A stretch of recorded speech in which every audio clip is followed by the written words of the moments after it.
سورہ یوسف آیت نمبر 11۔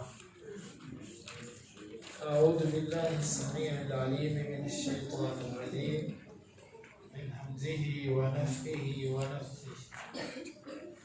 قالوا، انہوں نے کہا، یا ابانا، اے ہمارے ابا، ما لکا، کیا ہے آپ کو، لا تأمنا، نہیں آپ یقین کرتے، نہیں آپ ہمیں امین جانتے، علی پر یوسف، یوسف، وَإِنَّا، اور بے شک ہم، لہو، اس یوسف کے لیے، لناصحون، البتہ خیر خواہ ہیں، اور ارسلہ، اس کو بھیج دو، معنا، ہمارے ساتھ، غدا کر، یرتع، وہ کھائے پیے، ویلعب، اور وہ کھیلے کودے، وَإِنَّا، اور بے شک ہم، لہو، اس کے لیے، لحافظون، البتہ حفاظت کرنے والے ہیں۔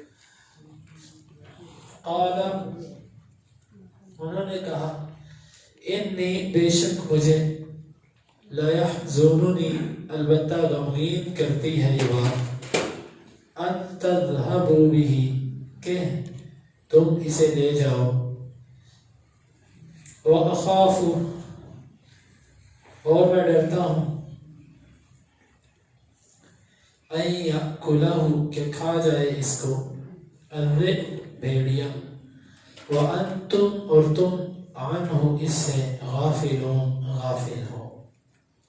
قالوا، انہوں نے کہا، لَئِنْ، البتہ اگر، أَكَلَهُ، اس کو کھا گیا، الذئب، بھیڑیا، وَنَحْنُ، حالانکہ ہم، عصبہ، ایک جماعت ہے، اِنَّا، بے شک، اِذًا، تب تو، لَخَاسِرُونَ، البتہ خسارے والے ہوں گے۔ فَلَمَّا، پس جب، ذَهَبُوا، وہ لے گئے، بِهِ، اس کو، وَأَجْمَعُوا، اور انہوں نے پختہ عزم کر لیا، ان کہ، يَجْعَلُوهُ، وہ اس کو کر دیں، فی، میں، غیابتی، اندھے، الجب، گم، وَأَوْحَيْنَا، اور ہم نے وحی کی، الیہ، اس یوسف کی طرف، لَتُنَبِّئَنَّهُمْ، البتہ تم ضرور بالضرور ان کو خبر دو گے، بِأَمْرِهِمْ، ان کے معاملے کی، ہذا، اس، وہم، اس حال میں کہ وہ، لا یشعرون، شعور نہیں رکھتے ہوں گے۔ قالوا یا ابانا ما لک لا تأمنا علی یوسف، وہ کہنے لگے، اے ہمارے ابا جان، آپ کو کیا ہے، آپ ہمیں یوسف پر امین کیوں نہیں سمجھتے، وَإِنَّا لَهُ لَنَاصِحُونَ، اور یقیناً ہم اس کے لیے خیر خواہ ہیں، أَرْسِلْهُ مَعَنَا غَدًا يَرْتَعْ وَيَلْعَبْ، اسے کل ہمارے ساتھ بھیجیں، وہ کھائے پیے، وَيَلْعَبْ، اور وہ کھیلے کودے، وَإِنَّا لَهُ لَحَافِظُونَ، اور بے شک ہم اس کی حفاظت کرنے والے ہیں۔ قَالَ إِنِّي لَيَحْزُنُنِي أَن تَذْهَبُوا بِهِ وَأَخَافُ، وہ کہنے لگے کہ مجھے یہ بات غمگین کرتی ہے کہ تم اس کو لے جاؤ، اور میں ڈرتا ہوں، أَن يَأْكُلَهُ الذِّئْبُ وَأَنْتُمْ عَنْهُ غَافِلُونَ، کہ اسے بھیڑیا کھا جائے اور تم اس سے غافل ہو۔ قالوا لئن أكله الذئب ونحن عصبة، وہ کہنے لگے اگر اس کو بھیڑیا کھا گیا اور حالانکہ ہم ایک جماعت ہیں، إِنَّا إِذًا لَخَاسِرُونَ، یقیناً تب تو ہم خسارے والے ہوں گے۔ فَلَمَّا ذَهَبُوا بِهِ وَأَجْمَعُوا أَن يَجْعَلُوهُ فِي غَيَابَةِ الْجُبِّ، پس جب وہ اس کو لے گئے اور انہوں نے عزم کر لیا کہ وہ اس کو اندھے کنویں میں پھینکیں گے، وَأَوْحَيْنَا إِلَيْهِ لَتُنَبِّئَنَّهُمْ بِأَمْرِهِمْ هَذَا، اور ہم نے وحی کی اس کی طرف، تو ضرور بے ضرور ان کو اس معاملے کی خبر دے گا، وَهُمْ لَا يَشْعُرُونَ، اور وہ شعور نہیں رکھتے ہوں گے۔ یہ اس منصوبے کے اگلے حصے کی اب تکمیل ہے، جو بھائیوں نے بیٹھ کے طے کیا کہ اب باپ کے پاس جا کے اس انداز سے بات کی جائے کہ وہ ہمارے ساتھ یوسف کو بھیجنے پر مجبور ہو جائے۔ انداز کیسا اختیار کیا کہ کہنے لگے ابا جی کیا مسئلہ ہے، آپ ہمیں امانت دار کیوں نہیں سمجھتے؟ یہ بہت بڑا لفظ ہے۔ بیٹا اپنے باپ کو یہ کہ ابا جی آپ مجھے امانت دار کیوں نہیں سمجھتے؟ باپ کی محبت چھلک پڑتی ہے، باپ اس کو کہتا ہے کیوں بیٹا میں آپ کو سمجھتا ہوں، کیوں نہیں میں سمجھتا آپ کو امانت دار؟ باپ کو یہ بات یقیناً اولاد کے بچوں کے منہ سے جب یہ بات نکلتی ہے تو باپ کے دل کے اندر یہ بات داخل ہو جاتی ہے۔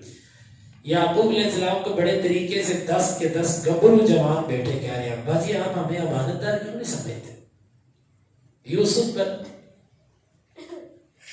وَإِنَّا لَهُ لَنَاصِحُونَ، اور یقیناً ہم اس کے لیے خیر خواہ ہیں۔ اِنَّا یہ عربی زبان میں کسی چیز کی تاکید کے لیے آتا ہے، پختگی، تاکید، زور دینے کے لیے۔ لَنَاصِحُونَ اس پر جو لام ہے یہ بھی تاکید کے لیے۔ ابا جی ہم تو اس کے انتہائی خیر خواہ ہیں، وہ ہمارا چھوٹا بھائی ہے، آپ پتہ نہیں کیوں ہمیں اس پر امین نہیں سمجھتے؟ مطلب معلوم بھی ہوتا ہے کہ پہلے بھی کبھی کوشش کی ہوگی، باپ سے اجازت طلب کی ہوگی ساتھ لے جانے کی، آپ تو ہمیں امانت دار نہیں سمجھتے۔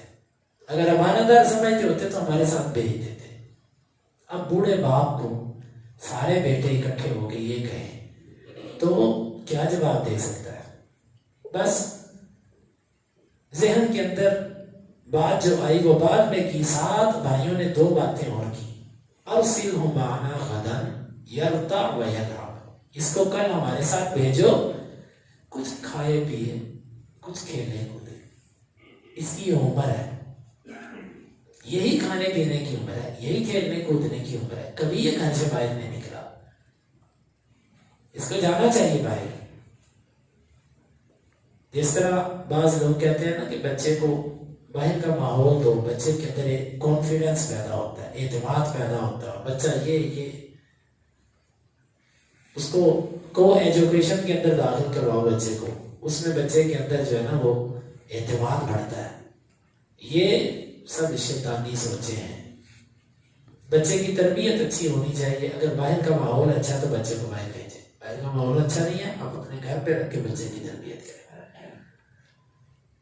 ابا جی اس کو بھیجیں کل، بس کھیلے کودے، بس ہمارا ٹرپ جا رہا ہے کل، آپ اس کو ہمارے ساتھ بھیجیں، ادھر تفریح ہوگی اور مزہ ہوگا اور کھائے پیے گا اور بہت کچھ ہوگا۔ وَإِنَّا لَهُ لَحَافِظُونَ، پھر تاکیدیں لگائیں کہ ہم تو اس کے محافظ ہیں، ہم تو اس کی حفاظت کریں گے، بس آپ بھیجیں۔ بس بوڑھے باپ کو اتنے گبرو جوانوں کی بات سن کے ایک ہی بات سوجی، قال انی لا یحزننی ان تذهبوا بہ، بیٹا 2 باتیں ہیں، ایک بات یہ ہے کہ جب تم اس کو لے جاؤ گے نا تو میں غمگین ہو جاؤں گا، بوڑھی جان ہوں، اس بیٹے سے میرا دل لگا ہوا ہے، میں ایک لمحہ بھی اس سے جدائی نہیں چاہتا، اور جب تم اس کو میرے سے جدا کر دو گے تو میں غمگین ہو جاؤں گا۔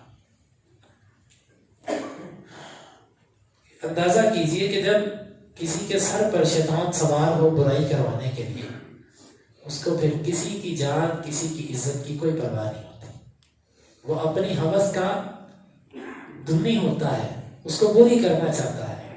اب بھائیوں کو صرف یہ تھا کہ اس کو باپ کی نظروں سے وجل کرنا ہے، حسد سے بھرے ہوئے یہ بھائی، ان کے دلوں میں بوڑھے باپ کی اس بات نے کوئی اثر نہیں کیا کہ جب تم اس کو لے جاؤ گے تو میں غمگین ہو جاؤں گا، ایسا نہیں، بھیجو ہمارے ساتھ۔ دوسری بات یہ ہے وَأَخَافُ أَن يَأْكُلَهُ الذِّئْبُ، مجھے ڈر ہے کہ اس کو بھیڑیا نہ کھا جائے۔ جنگل میں رہتے تھے، جس علاقے میں بندہ رہتا ہو اس علاقے کا جو ماحول ہو بندہ اس طرح کی چیزوں سے ہی ڈرتا ہے، تو مجھے ڈر ہے کہ اس کو کوئی بھیڑیا نہ کھا جائے۔ بس یہ باپ کے ڈر کے لفظ بیٹوں نے سنے اور اس کو ہی دماغ میں بٹھا لیا کہ ابا جی کو اسی چیز کا ڈر ہے، اب اسی پہ پکڑیں گے۔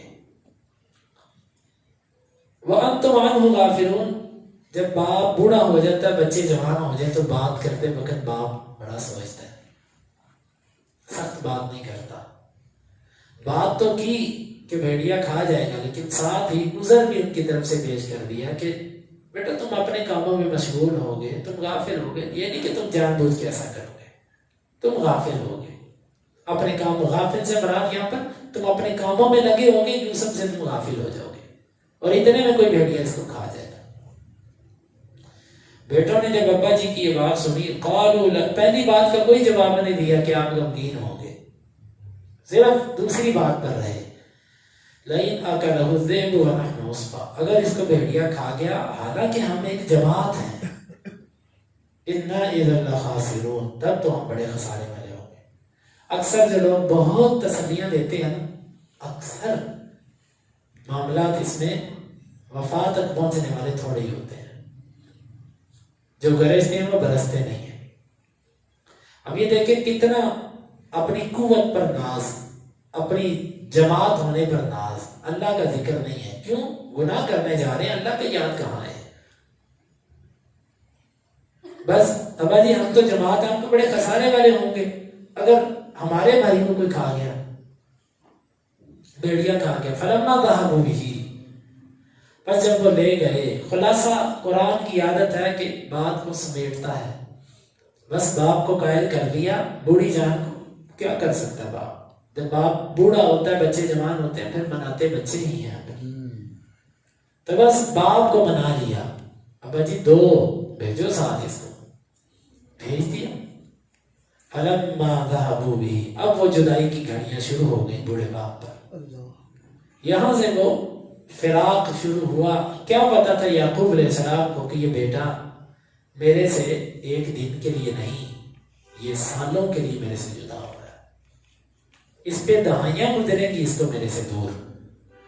بہرحال بھیجا، وَأَجْمَعُوا أَن يَجْعَلُوهُ فِي غَيَابَةِ الْجُبِّ، اور انہوں نے یہ اتفاق کر لیا کہ اس کو کسی اندھے کنویں کے اندر پھینک دیں۔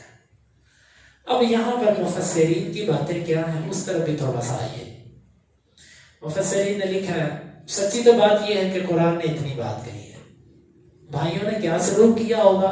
ظاہر ہے کوئی اچھا سلوک تو نہیں کیا ہوگا نا، جو قتل کرنے تک کے منصوبے بنا بیٹھے تھے، تو وہ یوسف کے ساتھ راستے میں کوئی اچھی باتیں تو نہیں کرتے رہے ہوں گے، یوسف کو لاڈ پیار تو نہیں کیا ہوگا، کی تو سختیاں ہوں گی، لیکن قرآن نے بیان نہیں کیا، حدیث نے اس کو بیان نہیں کیا، لیکن تفاسیر کے اندر ایسی ایسی داستانیں ہیں کہ پتھر بھی ان کو سن کے رو پڑیں گے جناب۔ اور یہ سب بنی اسرائیلی۔ کسی نے بڑی اچھی بات لکھی ہے، اس نے کہا کہ یوسف کے بھائیوں نے اتنا ظلم یوسف کے ساتھ نہیں کیا جتنا ان مفسرین نے یوسف کے بھائیوں کا کر دیا، اور قیامت کے دن کام یہ بھی ہونا ہے کہ یوسف کے بھائی ہی ان مفسرین کے خلاف مدعی ہوں گے کہ پکڑو ان کو، یا اللہ انہوں نے کیا کیا لکھ دیا ہمارے بارے میں۔ بہرحال لکھا ہوا ہے جی، راستے میں وہ یوسف کو گالیاں دیتے، دائرہ بنا کر کھڑے ہو جاتے، ایک کے پاس یوسف آتا وہ اس کو تھپڑ مارتا، وہ دوسرے کے پاس جا کے گرتا وہ اس کو مکہ مارتا، وہ تیسرے کے پاس جاتا۔ ان باتوں کی کوئی دلیل، اس پہ اس کی کوئی بنیاد؟ بات ٹھیک ہے وہ اچھے ارادے نہیں تھے، انہوں نے اچھا نہیں کیا یوسف کے ساتھ، لیکن اس کی کیا دلیل ہے کہ ایک ایسی کہانی بنانا کہ سننے والا رو پڑے؟ اس کی کوئی اثر نہیں ہے، بس قرآن نے اس چیز کو بیان نہیں کیا۔ ما ابہم اللہ فابہموہ، جس کو قرآن اور اللہ نے مبہم رکھا ہے نا، اس کو تم بھی مبہم رکھو، اللہ نے جس کو مبہم رکھا ہے اس کو مبہم رکھو۔ اللہ تعالیٰ نے ایک چیز نہیں بیان کی، اس کی ضرورت نہیں تھی، بس وہ لے گئے اس کنویں پر، لے گئے جس کنویں میں پھینک۔ اب یہاں پر کنویں میں پھینکنے کے بارے میں بھی بڑی داستانیں ہیں، جناب ایسے کیا ایسے کیا، رسیوں سے لٹکایا، یوسف جو تھے وہ اترتے اترتے کنویں کی جو دیواریں تھیں، ان کی جو لگی اینٹیں تھیں، ان پر ہاتھ ڈالتے تھے، وہ اس پر مارتے تھے کہ اس کا ہاتھ چھوٹے۔ یہ پھر جب وہ رستے میں پہنچے، آدھا ہوا تو رسی کاٹ دی، وہ نیچے گرے۔ قرآن نے ایسا کچھ بیان نہیں کیا، یا حدیث میں ایسا کچھ نہیں، بس اتنا ہے کہ اندھے کنویں کے اندر انہوں نے پھینکنے کا ارادہ کر لیا اور پھینک دیا۔ اب اللہ تعالیٰ نے عین اس موقع پر وَأَوْحَيْنَا إِلَيْهِ لَتُنَبِّئَنَّهُمْ بِأَمْرِهِمْ هَذَا، لیکن ذرا اس منظر کو بندہ تھوڑا سا ذہن میں لائے نا، ایک چھوٹا سا بچہ جب بندہ انتقام لینے پر آتا ہے نا، اس کو پھر ترس نہیں آتا۔ یہاں پر یوسف کے بھائیوں کو کوئی ترس نہیں آیا، نہ بوڑھی جان پر اور نہ چھوٹی معصوم جان پر۔ بس کیا منظر ہوگا اس وقت اکیلے یوسف کا کہ اپنوں کے ہاتھوں یوسف علیہ السلام پٹ رہے ہیں، اپنوں کے ہاتھوں یوسف علیہ السلام پر مشکلات آ رہی ہیں۔